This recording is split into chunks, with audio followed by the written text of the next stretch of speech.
Pork Chili Verde Tamales, okay? And we want to start this kind of early because, well, tamales, the meat takes a while to render down, tamales take a while to cook, so.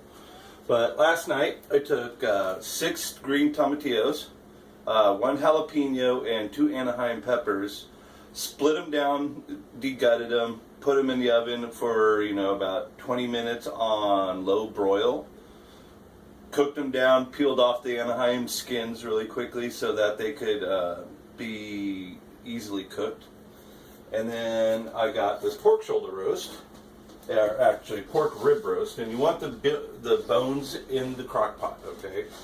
And all I'm basically doing right now is just going to chop this up into sections so it'll be easier and cook faster and also cook more evenly.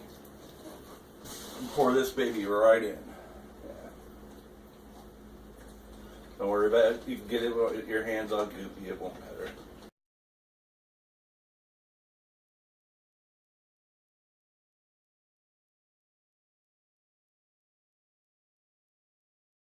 See? Should look like that. Almost looks like a bunch of bag of masa harina, or tortilla masa. Really good. Okay. Now we're going to do the masa part. Masa is basically corn dough. That's it. It's just specially treated cornmeal, basically treated with lime. The traditional way, steam the corn or heat the corn up off the husks, throw in lime and salt, let it sit for about a day or so, then heat it back up and blend it all together. But we're not doing that just yet. I got the masa here, right? I got garlic powder. I'm doing about a tablespoon or a teaspoon of this, because it goes pretty far. And then, yeah, I'm putting it right into the masa to flavor up the outside of the shell, because that's the corn stuff that's on the inside or outside. This is ginger. Ginger and Mexican food? Oh my God, yes. Ginger and Mexican food is really, really good. So I'm going to put about a teaspoon of that in there, right? Because it blends really good together with peppers, and chili pepper is what? Peppers, right? It goes really good with spices, so I'm only going to put about a tablespoon of chili powder in there, because it's good stuff for you. Good for your heart, good for your mentals. This is onion powder. I'm going to put about a tablespoon of that in there. And then oregano. Get Mexican oregano or Spanish oregano if you can find it, but definitely oregano is one of the good things you put in there. It's an aromatic and it, adds flavor and stuff like that. So, there. Got the 5 basic spices I use in Mexican foods. Put these back. These are really cool because they got a little magnet and you can just stick them anywhere that's metal. So I got all mine sitting on the side of the refrigerator. Okay. You got shortening, about 1.5 cups. I'm going to put this in the freezer to chill for a minute, because I like to have them chilled. But makes it bonds better. And then, sorry about that, 1/2 cup of butter. Good. Yes, you can use lard instead of shortening. It's fine. Okay, 6 cups of fluid. Alright. 4 cups of warm chicken broth. 2 cups of warm water or hot water is good. I'm just going to let this sit there and blend up the spices really fast. And then you're also going to need, where are they? Tortilla shells.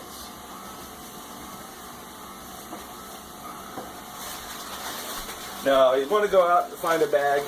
Sort of looks like this. All they are is corn husks. Okay, this is a bad corn husk. See the little holes? That's not good. Okay, but the size of it is pretty good. So what I'll do is I'll use this as string.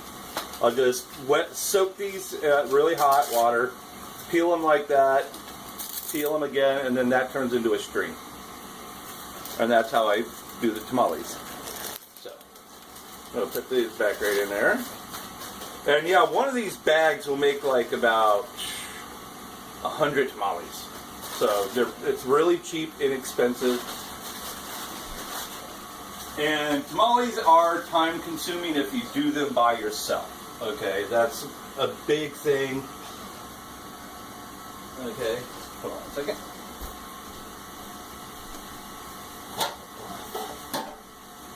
Now, you also want a steamer. Okay.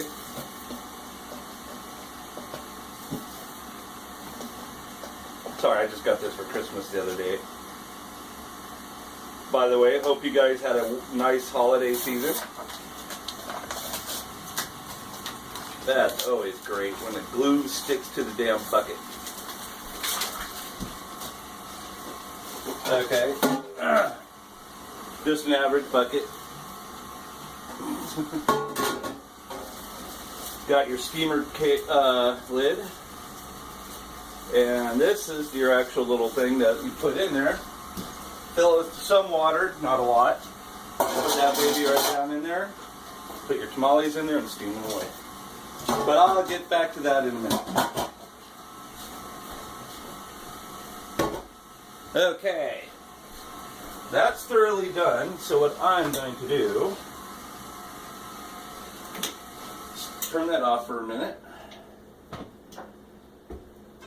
Pour most of the fluid in right off the bat.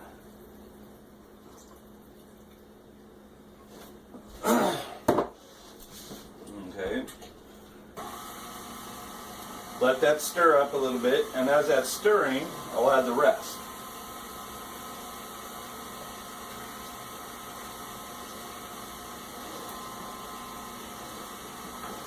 Then scrape down the sides. Now this stuff should be getting thick pretty fast, so don't be alarmed, but you got to kind of work kind of quick.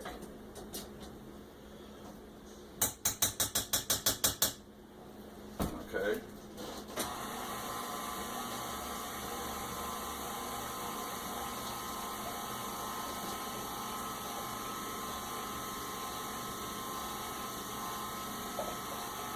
Want this almost like a pudding consistency.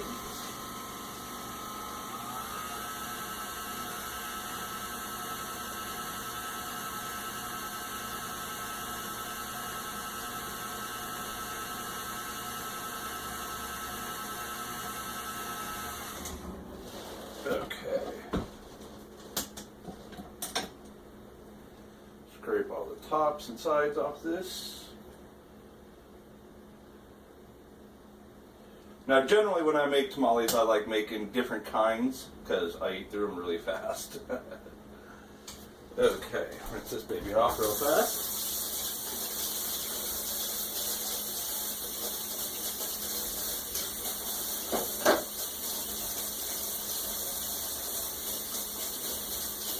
Now, I hope you guys are having a wonderful day today. Over here in the greater Seattle area, it's basically rainy as crap like usual. Okay, now scrape the sides down.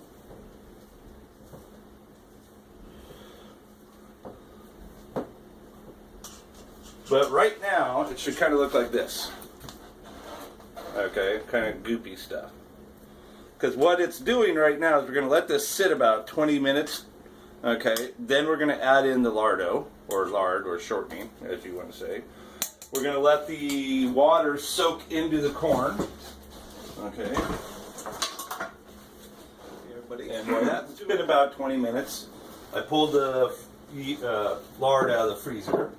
I got my butter. I transferred the masa into another bowl. So this is what it kind of should look like. It should look like hummus.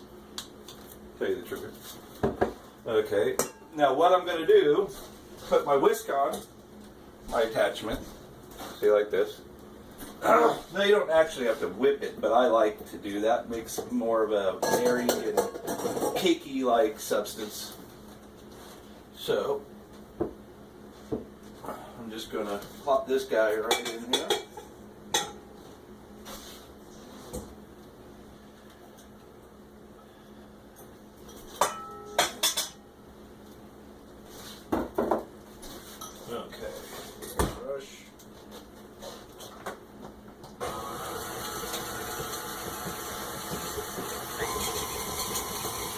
that up a little bit.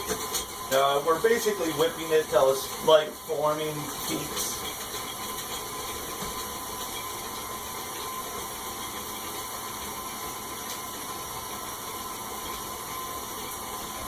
Put that there.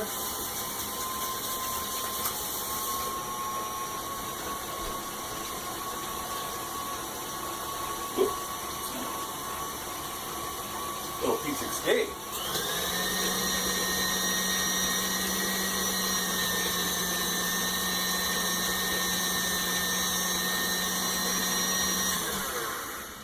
Scrape all the stuff off the sides real fast. Should only take you at the most a minute to get this stuff whipped up. Because if you start whipping it, because it doesn't look like, you know, whipped cream, then basically it's going to get too hot, and then you don't want that just yet. Okay. See how that looks? That's basically what you want. You know, nice stiff peaks in it. Okay, now, what I'm going to do, change the head again.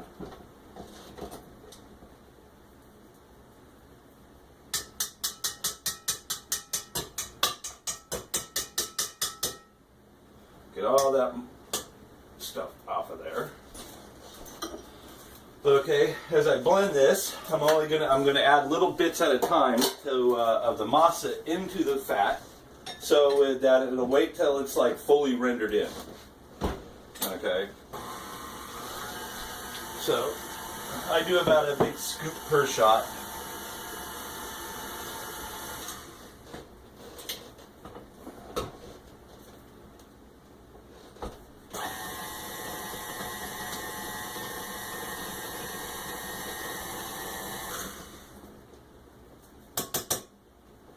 Actually, I'm going to scoop up a couple more.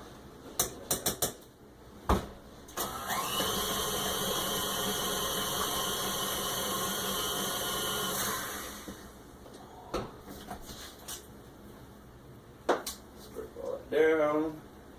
You always want to make sure you constantly get that stuff off the side.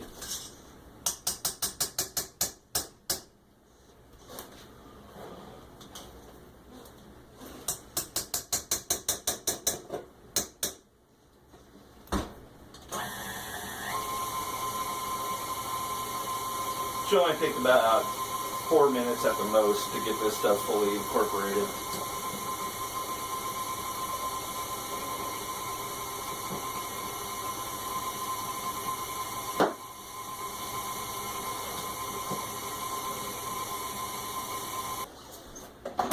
Okay, now you got a huge bowl of masa harina. See? Now that's the consistency you need, just nice goop. Nice, looks like vanilla pudding almost. So got that done. Now I'm just gonna let this sit for a couple of hours while this stuff's cooking. Because, oh my God. Ooh, that smells good. Oops, it would help if I actually plugged it back in. Sorry. We're back. I got the meat and stuff shredded up and stuff. I put it into a strainer like this because there's a lot of fluids that come out of this. So I left this to strain for a few minutes and stuff. I got my corn husks soaking. So every few minutes I'll like rotate them to make sure that, you know, the husks stay soft and pliable. Okay. Now I want to show you something. Okay, looks kind of similar, huh? You know. Well, if you put your thumb and rub on one side and then rub on the other, you'll feel the ribs, right? These little tiny fibers. See that? Okay. When you rub on the rib in it, you can feel it bumping compared to where it's just smooth on one side. You want to use the smooth side to be putting your masa on. Okay. So, now, if you don't have your masa as fluid like I do, it's quite okay. You don't have to use the full 6 cups, 5.5 cups of water is fine and stuff. Now, what I can do is I'll take some cellophane like this, just not all matted up. Okay. Have yourself a cutting board. slap it down like that. Okay. That way you have an anchor base, and what you can do, instead of spooning it out and then just spooning it, right, which I'm about to do, I'll show you how. Take my masa, right, you can just put it down here, smooth it out, okay. You want about a ½ inch on one of the sides to make sure that, you know, it's going to be done properly and that you have enough area to seal it. Okay.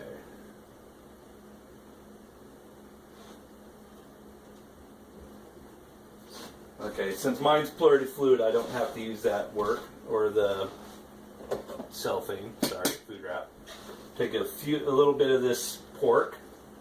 You don't need a lot, probably about a tablespoon or about 2 tablespoons per tamale, right? So I'm going to show it to you. So you get about like that much to your masa, okay? But before I start doing anything to that, I'm going to get about 2 strings worth, right? Put 1 on, 1 down, and 2 down. So basically you're going to have them 1 on the top of the thing and 1 on the bottom. Okay. And we're just basically going to kind of pinch them together, make sure that they are formed well, and then I'll just scoop that down to one side. And what I'm going to do is fold up that bottom part you saw into the masa, or the actual thing. So I'm going to show it to you really fast. See? I'm going to take that and then fold that other piece there, and that helps seal it on the bottom so it doesn't leak out everywhere. Okay, and then I'm going to do the bottom string first.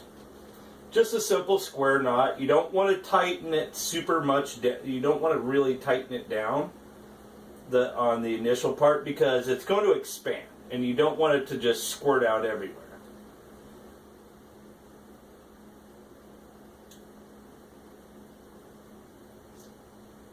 Okay. There. See how I did that? Now I have them set up like that. Okay. That's how you want them to go around and around. It'll be like that. All they're facing upwards. So, tamale product.